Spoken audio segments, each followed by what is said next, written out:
Good morning. Well, about 7 years ago I built this temporary staircase at the side of my garage here. And the idea was I wanted something quick, easy and cheap to build. So what I did was I built these half wooden boxes and literally laid them down onto the ground, stacked one on top of each other and then backfilled it with whatever rubble and soil I had around. And I just followed the contours here, and the beauty of this design is you don't have to go in straight lines. As you can see here, I did a 90-degree bend and carried on around here. I got to this section, I thought I'm going to be a bit more adventurous, and I started stacking the boxes at an angle so I could curve around this tree here. And I literally just followed the contours of the ground here. Once I got up to this section, the ground sort of levelled off slightly, so I went for some slightly shorter boxes here and slightly deeper steps. But I got all the way up to here, and that's done really well. Like I say, it was a temporary staircase. I thought I'll see how I get on with it. And as it happens, I've got on really well. Problem is, it's starting to fall apart. I've done the odd temporary repair, but it really does need replacing. Now, to replace it, the same as what's here, is about £250. That was the cheapest timber I could find, which is actually the studs for doing plasterboard partition walls. It's not intended for outdoor use, so to get 7 to 10 years life out of it, I'm actually really pleased with that. Now, the next option that I looked at was treated timber, because I thought that is designed to be outside. I should get a longer lifespan out of that. But that was £500, so twice the price. And I'm still looking at only 10 to 15 years. So I thought, no, I really do want something that's going to last longer than that. So there's various options, various things I could think of. And I looked into all sorts of different things. Now, the ones that I found that were easiest to work with to replicate this and actually lasted a long time, one of them was the plastic timber that you can get. Now, I'm not too sure how well that would work. From what I've seen, it can be a little bit flexible, so the front of these might have bowed if you built it out of that. And that actually came in at £700 to do this, so I wasn't too sure about using that. But what I've decided is for £600, I could order a load of steel. So that's what I've decided. I've ordered this stuff here, so that is 180mm tall, 6mm thick steel plates. The company I ordered them through cut them to size for free. They also did free delivery, so that was fantastic. And they are about the same height there as the wooden boxes. So all I need to do is weld that up into wooden metal boxes here to replace these wooden ones. Now what I'm going to do, because this bottom section here is a bit of a pain, I've built the stone wall onto it as well. And like I say, this is the first time I've done this. What I'm going to do is I'm going to replace this section off camera. And then I'm going to bring you back in when I get onto that section there, because by then I should know what I'm doing and make it look a little better. So yeah, I'll see you in a minute when I get onto that section. Well, it's next day and things are going well. So I've managed to get the bottom section built. So it's taken me about an hour per step. I'm hoping it'll go quicker with the other steps. But for this section, obviously I was doing battle with the wall. So to get these in, I ended up doing it one step at a time, and I took the lowest rocks out, dug the old step out, put the metal work in place and actually welded it down into the hole. Wasn't the easiest thing to do, but it seems to be secure. Then once the metal was in place, I backfilled it with rubble, hammered it all so it was all nice and compacted, put the stones back, hammered underneath it so it compacted it and pushed the stone back up into place. So that's all nice and solid. None of the walls shifted, which is excellent. And then I've just given it a coating of soil on the top there, just to give me a smooth surface. Now, over time, these will settle down a little bit. When they've got a little bit of a dip in the top, all I could do is I come along with a little bit of gravel and just top them up. But for now, these are doing really well. So that means I've got up to this section and I'm ready to go around the corner. Now, I was going to start recording with the bottom step, but I decided, actually, I'll just get this first step in place and then I'll record from there on. And I'm pleased I did, because these steps are just slightly shorter than the old ones. It's only between half a centimetre and a centimetre, but as you can see, there's now quite a gap between them. So that meant where I went over this rock here, I actually ended up having to chisel the top of this rock away to get this to sit into position. But that's all nice and level now. That's doing well, so we're on to the, in theory, easier ones. So yeah, all I've got to do is take these out and replace them. Now, I will just quickly say I didn't realise quite how rotten these steps had gotten. Obviously, I'm going to try and remove as much wood as possible. At the front here, it all looks quite solid, and it was just the joints that were starting to fail. But where it's actually buried into the ground, this is what the wood's like now. It's just turned to mush. I don't know if you can see there, that is a grub of some sort, a beetle. So yeah, it's good that I'm getting rid of the wood now, because this certainly wouldn't have lasted much longer.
Right, well that took me about half an hour to get that one in place. Now this is going a little slower than it was the first time round, because obviously I'm having to dismantle the old step to put the new step in. The other thing that I've had a slight issue with is, with the old steps I didn't have to be too accurate, because they overlap with that amount, so half a centimetre out and that's not a problem, it's still overlapping. Whereas now I've only got that much, so half a centimetre out and it just drops down. So with this, it was literally that stone there was sticking out that little bit too far, and I just had to hammer that back so this would sit straight onto there. Now with this one I tried building the box first, I've done the second one as well, and I didn't know if that was any easier than building them in place, and to be honest I'm still not 100% sure whether that was any easier either. So right, well, let's carry on and get the next one done.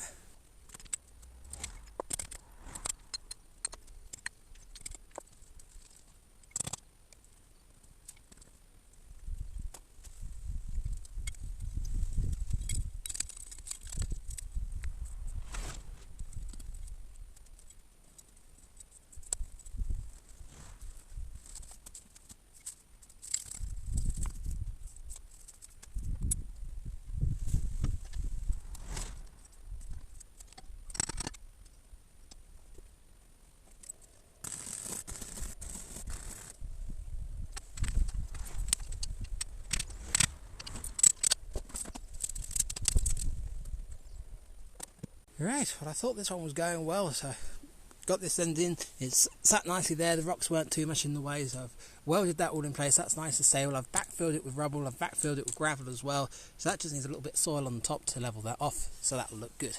I then come across to this side here, I thought I'll weld this in place, and I looked at this and I thought, what on earth is that? I am miles out. So when you weld stuff like this, because I only welded it on one edge here, it has a tendency to shrink as it cools down the weld, so it's just pulled the ends in slightly. Now that's not a problem. If I pack it out on this side I should be able to wedge that back, so it'll just be a case of digging a trench there and packing some stuff in here just to push that back out again. I thought I measured it when I filled it in, I obviously didn't, so yeah, never mind, I'll get it sorted.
Right, well that's the next one done. Now it all lines up properly, I've measured it, that is 1 metre across, so we're fine for the next one. I've decided that building them in place is easier than building boxes and then bringing them across. Not only is it lighter to manoeuvre the materials as 3 separate pieces, it also makes lining them up one hell of a lot easier. So I'm not going to be doing that in future, I will be building them in place. Now I'm going to get on with the next one, but before I do that I'm going to turn my attention to this corner here, because I've nudged this a couple of times and I'm a little concerned that this corner might just drop out. So I'm just going to dismantle that, put it back together again.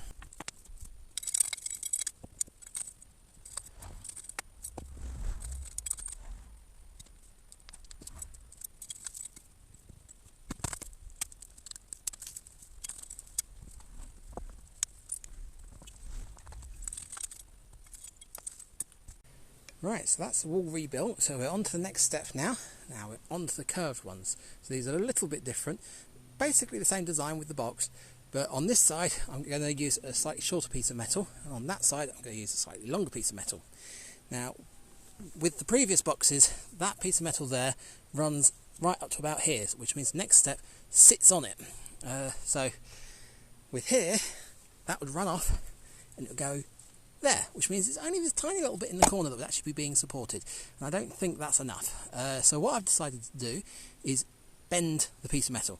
So what I've done is I've used an angle grinder to cut a small groove into the piece of metal. It was a lot harder than I was expecting, it took longer than I was expecting, but I did manage to do it about halfway through, and I used some nice accurate bending equipment to bend that to the angle that I wanted. Yeah, so I've now got this piece of metal here, which, as you see, that, if I weld it in place, should carry on with the angle there, which means the next step should be supported. I'm not so worried about the amount of support on this side, because this is built into the bank.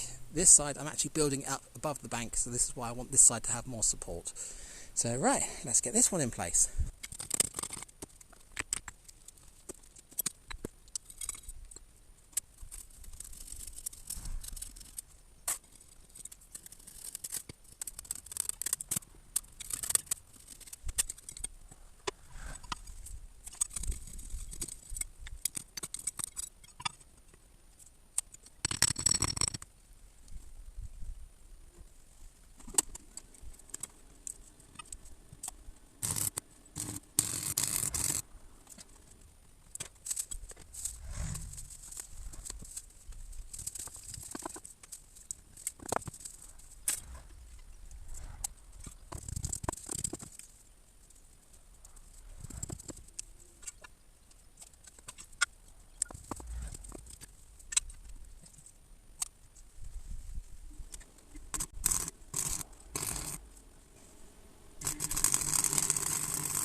Right, well I got that step in. The actual construction of that step I think went smoother than the others, so I would say building it in place is probably easier.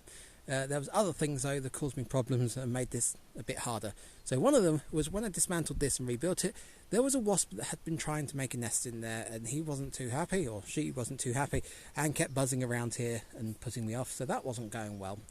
The other thing is my welder ran out of wire, so I spent some time, I put the new reel in there, so started welding again, and then my camera decided it wanted to play up as well, so I used the wrong card in it and it was saying it was full. So I thought at that point I've had enough, I've given up, so I've finished the step. I'm going to stop now because this is my weekend. I'm back in work tomorrow and I do actually need some sort of rest, so I was hoping to get this finished. Obviously I'll pick it up again next weekend, so I'm going to go and buy some more reels of welding wire, and that's the beauty of doing it this way, is you can buy the materials whenever you want and they'll sit. So it doesn't matter if I do this next week or next month. Unlike things like cement has a best before date, it can go out of date and it doesn't work as well. with the welding wire and the sheet metal, as long as it's not gone rusty, it's absolutely fine. It could sit on the shelf for years. So yeah, I'm going to go and have a rest, and I'll pick this up when I'm on to the next one. So see you in a bit. Well, it's a week later, and being a bank holiday weekend, I had to work in the shop, so I only got one day off this week, and of course, it's raining. Fortunately, it seems to be quite light. I mean, the garden needs it, so I'm not complaining too much. But underneath the sycamore tree here, it is actually quite dry, and the little bit here that was exposed, I put a shower curtain up on a frame, so hopefully it will stay dry enough. Hopefully I can get a few more steps in. So yeah, let's carry on.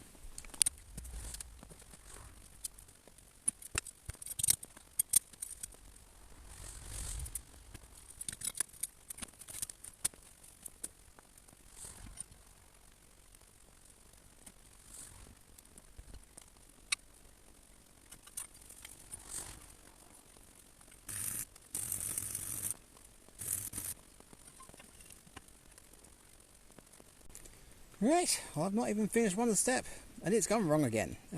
So I welded that side in place. That's nice and solid, nothing wrong with that whatsoever. Obviously this angle here I welded in the garage earlier, and nothing wrong with that either. Sat it in place. Obviously I need to dig the hole a little bit deeper, but just to see how far I need to dig, I thought I'll sit it in place and see how it looks. And I thought, hang on a minute, that's not sitting right. And if you look down here, this step is supposed to sit on that plate there, and there's a gap between the two of them. And I thought, what is going on there? So I measured the gap, and I measured the step up there, and realised what's wrong. So those steps are bigger. They're 1 metre and 2 centimetres. So this needs to be 1 metre and 2 centimetres for it to work. Oh dear. So yeah, obviously I can get the step fronts cut again. I can dig down and push the sides in. I'm not quite sure what to do while I think about it. The rain is getting heavier, I am getting wet, so I'm going to leave this for another day. Right, well hopefully this is all going to show up. So I've put all the tools away, I've come in, I've spent the last hour trying to work out what I've done wrong and how to put it right. So that's resulted in me having to relearn trigonometry, because I could do it all back when I was at school, but it's been 20 years and I'd kind of forgotten most of it. So I have worked it out, and I'm now going to try and explain it to you. It might go okay, we'll see. So first of all, we're going to start with the wooden staircase that I'd already got. Now, I said the next step up was 102 centimetres. From there on, I'd gone up to 102 centimetres. I'd thought at the time I'd solved the problem, but it hadn't. So just pretend they're all exactly the same size. What I'd done was, rather than going with a nice square front like this, and then a longer back, I just pulled that end in tight, so the front and the back were the same size, but that angle was less than 90 degrees there. Now, I can do that to the metal staircase if I want, and it will work. The thing is, I don't think it will look very smart, and because I want this to be a permanent staircase now, I want them to be 90 degrees. So I did have a quick calculation here. So I took the stair front here, so this side is 53 centimetres. I measured this off the old wooden one, and this side was 23 centimetres. Now, maths is a lot easier with triangles, so if you take the 23 away from the 53, you get 30, and a nice right angle triangle there. So that's 30 centimetres, 100 centimetres, because we know the step fronts are 100 centimetres. So using a squared plus b squared equals c squared, because it's a right angle triangle, we get a measurement of 104.4 centimetres, which means the back of that step will be 4.4 centimetres bigger than the one below. And the next one will be even bigger still, because you'd have to redo that calculation for the next one. But for simplicity, I've drawn it out here quickly, and I've just added 4 centimetres each time, so 100, 104, 108, 112, 116, 120.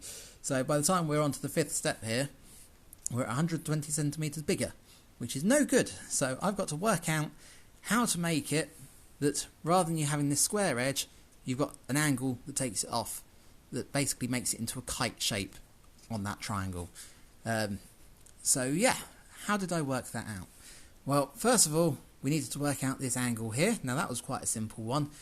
Because we've gone from this angle to that angle over our staircase, that is a 90-degree change. There are 5 steps. So 90 divided by 5 gives you 18. So that is 18-degree angle of change. So I've then drawn out this shape here. So Right angle triangles are the easiest to work with, so what I did was I took our 18 and I've divided it by 2, so we have got one right angle triangle here and another right angle triangle here.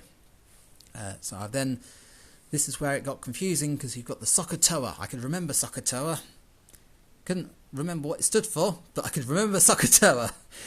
So I worked it out in the end. So with the angles, it was sin was the opposite of the hypotenuse, cos was the adjacent divided by the hypotenuse, and tangent was the opposite divided by the adjacent. So depending on what angles you've got and depending on what measurements you've got, depends on what one of those you use.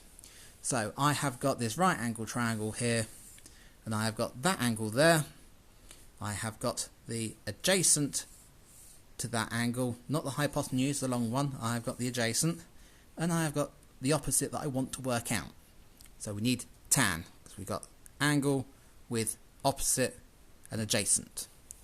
So tan, the angle, is equal to the opposite divided by adjacent. So we start putting the numbers in. So tan 9 is equal to our missing one, x, divided by 100. Now I need that 100 on the other side, because I want just x left on that side.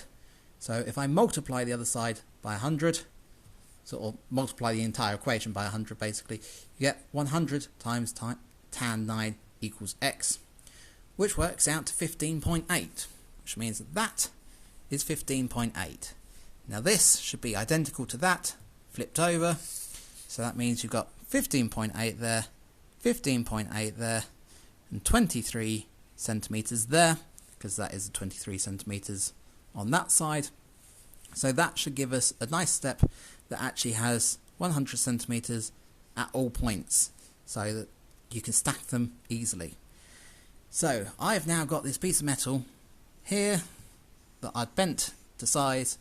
So if I cut 14.2 centimetres off the end of it, I can shift that down so the angle falls in the right place, and I end up with a step that looks like that. So that's all good. The only downside to that is the next step only sits on that step front. I haven't got any extended material that sticks out to support it, so I'm going to have to take that section that I cut off there and weld it back in there, so we end up with some sort of support going underneath there. That's a lovely straight line, isn't it? So yeah, so it's really irritating that I cut all of those with the correct angle this morning when it was raining, because I could have cut that angle slightly further down the bar, but still. Right, now if none of that made sense to you, I don't blame you at all. I'm going to go and try and weld some stuff together, and yeah, I'll see you in a bit. Right, well, as you can see, it's finally dried up. It's still low cloud, I can't see the top of the mountain there, but it has been dry enough for me to sort these steps out. So this step here, the front of it was already in place. I had to cut that side out and redo it. Now that was quite difficult cutting that out, which I'm pleased about, because that means my welds actually worked. So I managed to get that out and replace that with the bend, rather than being from there. The bend is from there. Got that in place. I then put the next step front in place, welded that all in place, and as you can see, that line there follows on straight with that line there, and we've got a nice 90-degree corner here. So that is how I wanted it. So I've gone on to the next step. I've started digging it out.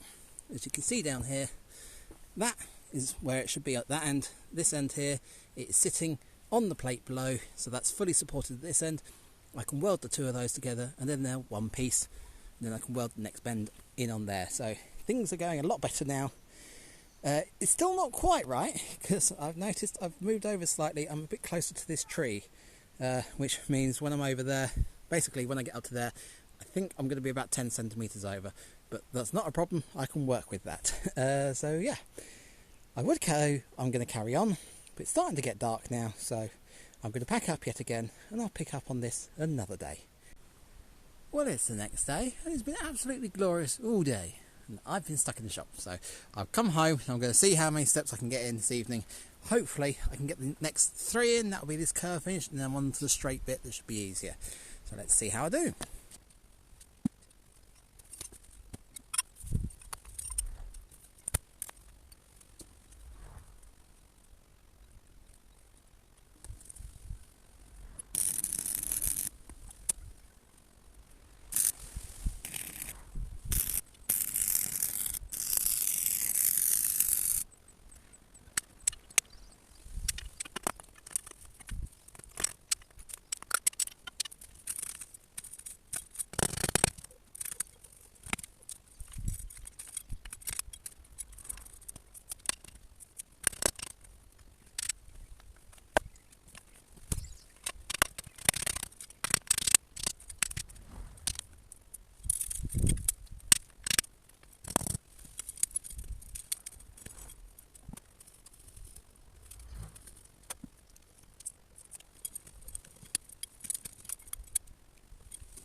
Right, well that's the next 3 steps in. So that's all I've got time for tonight, but we're on the end of the curve now. We're on to the straight section. So as I thought, I haven't quite lined it up with the old set, so it is going to go off slightly to the side here. But that's kind of good because I wanted to give that fern a little bit more room. And this is a rhododendron that just doesn't seem to do anything. It never seems to flower. So to take a little bit off the edge here isn't a problem.